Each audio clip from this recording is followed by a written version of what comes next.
Earlier this year, before Lent and Easter, I had begun an exploration of Jesus' Beatitudes as they're found in Matthew 5. And so some time has passed, but we're going to be looking today at the sixth of Jesus' Beatitudes, the sixth Beatitude, which says, "Blessed are the pure in heart, for they will see God." That's from Matthew's Gospel, chapter 5, verse 8. And I've entitled my talk, "Clearing Up Our Vision." Many years ago, Faith and I ran into some old acquaintances at a shopping center whom we hadn't seen since before we were married, mostly because we lived in different communities. Because there had only ever been casual connections between us, we were a little surprised that we were invited to join the couple a few days later at a restaurant, but we had no real reason to refuse an opportunity to reconnect. When we met the couple at the restaurant, however, I couldn't escape the feeling that we were being set up. Sure enough, after some awkward small talk and exchanging details of our lives, the real reason for the invitation surfaced. They were part of a marketing scheme, and they proceeded to try and sell us on the benefits of joining them in that scheme. Their real intent, it felt, was to use us to build up their own standing within the scheme. Needless to say, that did not end up being a relationship we rekindled.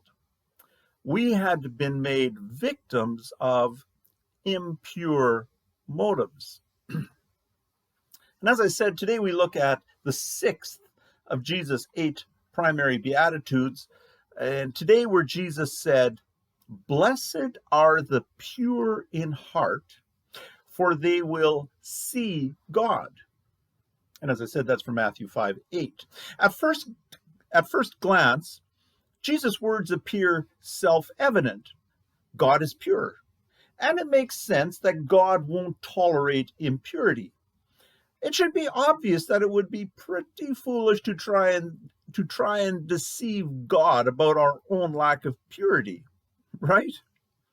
And yet, maybe because we are able to fool people, the human heart continues to think it can fool God. No wonder the prophet Jeremiah said, "The heart is deceitful above all things and beyond cure. Who can understand it?" The heart is especially adept at convincing us that we are more pure than we really are. So why is purity so difficult? We normally think of purity as a good thing. We want things to be pure, like pure water, pure chocolate, and pure air. Not surprisingly, there are increasing technologies dedicated to purifying the environment because nobody likes impurities. The word that is translated pure in Jesus' Beatitude is another one of those words that has made its way directly into English from the ancient Greek in which the New Testament was written. That word is katharsis, taken from the Greek word katharos. And to this day, catharsis retains the basic meaning of purification, our cleansing.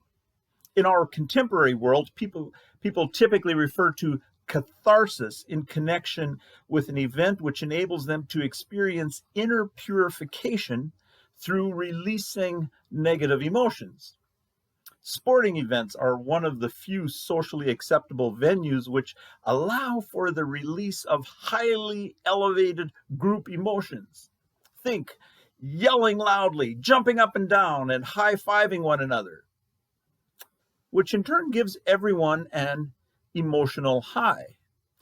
If you're a Winnipeg Jets fan, you love the cathartic release of emotion that the Jets' sweep of their playoff series this past week gave you, making you feel like your emotions had been purified from negativity.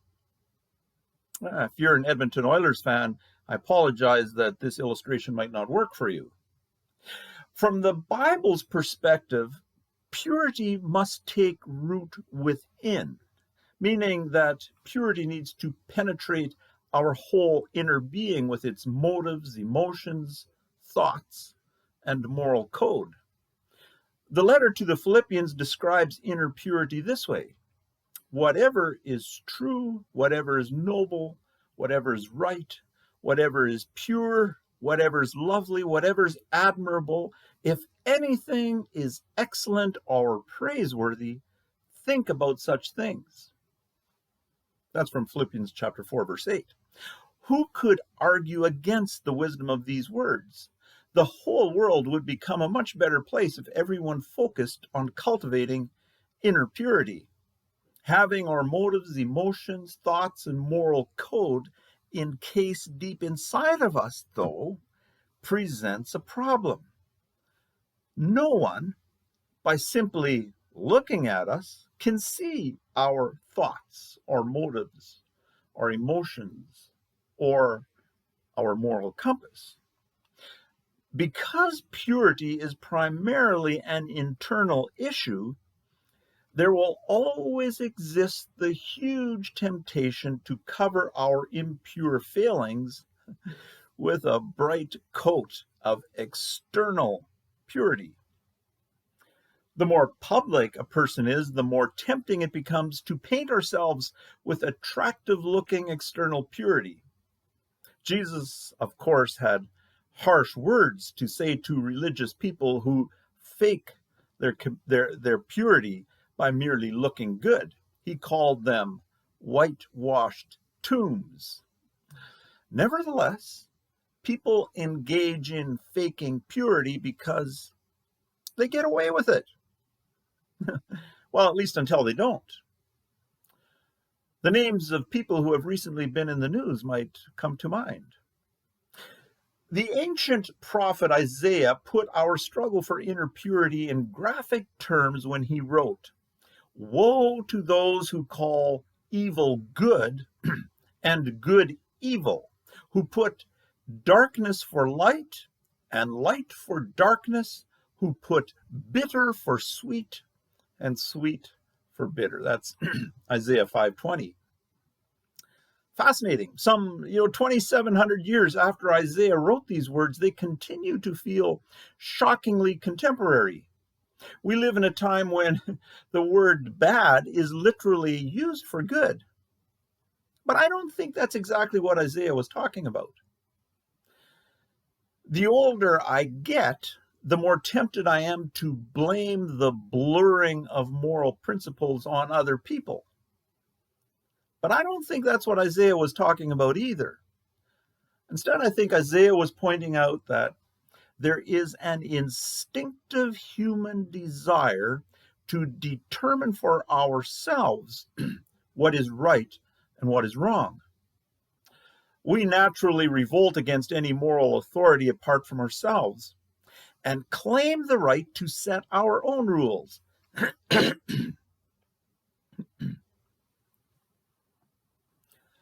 Politicians, for instance, are regularly villainized for claiming to be moral authorities.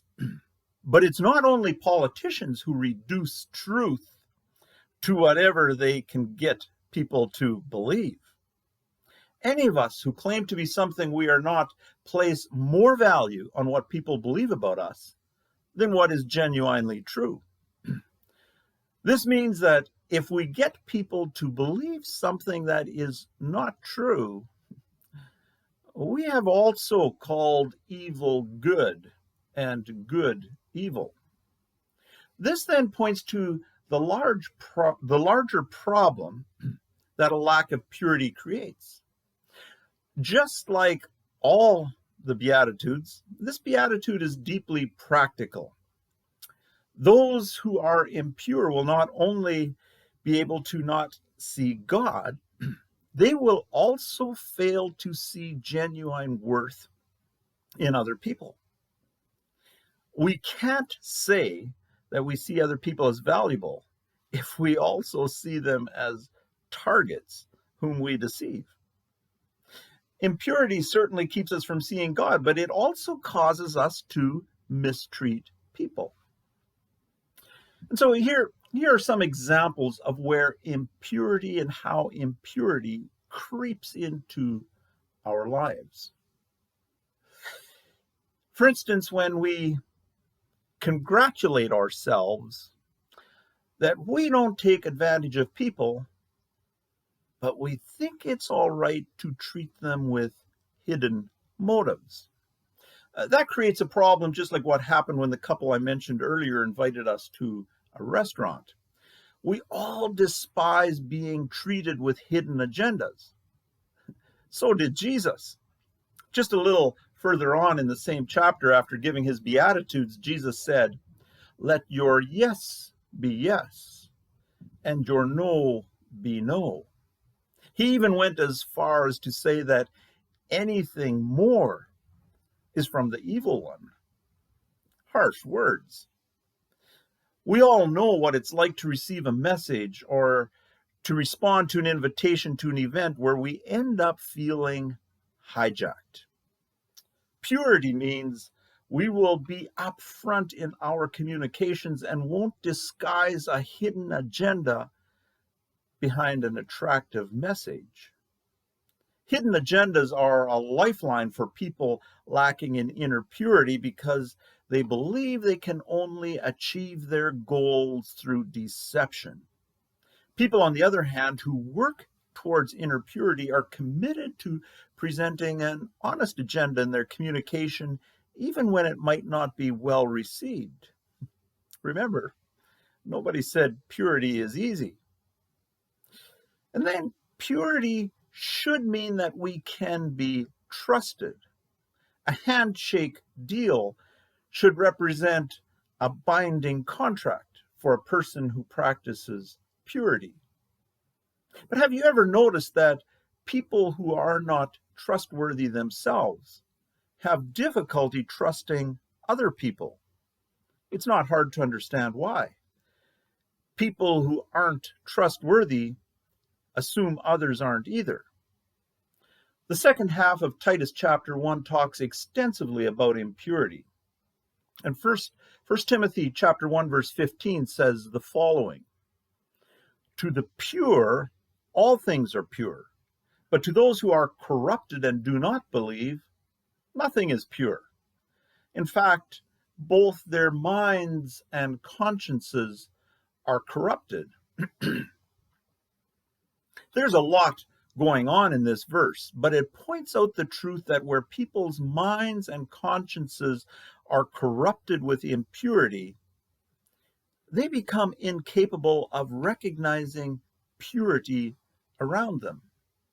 Because they are impure, they treat everything and everyone as also being impure.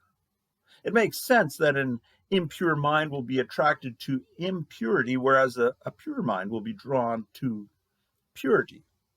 That's why people who strive toward purity treat the issue of trust differently than those who are impure.